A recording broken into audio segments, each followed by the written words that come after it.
considering that my son Isaiah was killed during an insider attack, and that, it's almost been a year later and I don't have any reports on the final findings, I can't help but wonder if his death was caused by this. I would like to know if the White House was informed, if they really did know about this. It seems as though, they did.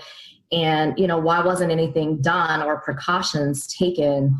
And why weren't we notified? There definitely needs to be some action taken for this. I mean, to put bounties on U.S. soldiers' heads. I mean, this is serious. So something should be done. That is Sean Gregoire. Her son Isaiah was 24 years old when he was killed in Afghanistan last summer, fatally shot along with another U.S. service member by an Afghan soldier who was being trained by U.S. forces, what they call a green on blue attack, as Army Specialist Isaiah Nance's mother just said there. Intelligence officials tell the AP that they are looking closely at just that kind of insider attack in Afghanistan last year to determine if those attacks could be linked to bounties put on American soldiers reportedly offered to the Taliban by Russia. Now, to be clear, Ms. Gregoire has no idea if her son's death in Afghanistan was in any way connected to these reported bounties.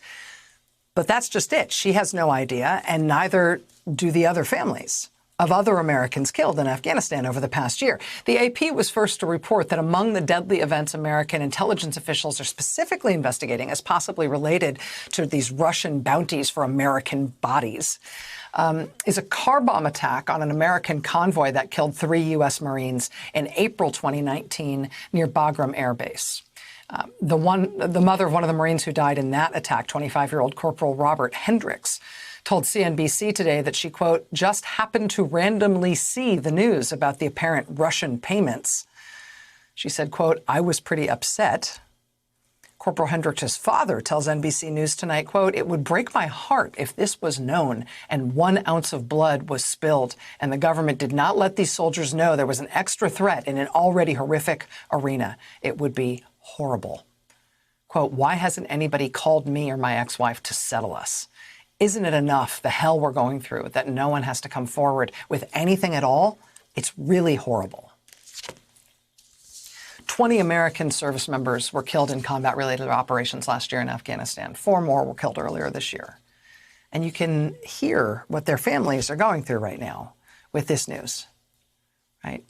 It makes it, frankly, unlikely that the president's response thus far, these flailing, scattershot denials and deflections, it seems unlikely that that is going to cut it here, at least for much longer.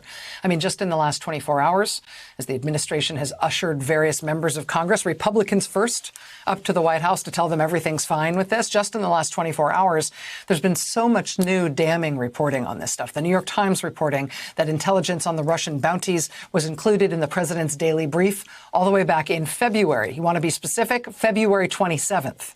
The AP reporting that top White House officials were aware of the intel a full year before then, and that the president may have been briefed on it in February or March of last year. The Times blowing a big hole in the White House's argument that the intelligence was unclear or unsupported, with the Times reporting today that American officials intercepted electronic data showing large financial transfers from a bank account controlled by Russian military intelligence to a Taliban-linked account. Quote, investigators also identified by name numerous Afghans in a network linked to the suspected Russian operation, including a man believed to have served as an intermediary for distributing some of the funds, a man who is now thought to be in Russia. All this idea that it was vague or non-specific or there wasn't much to back it up. Yeah.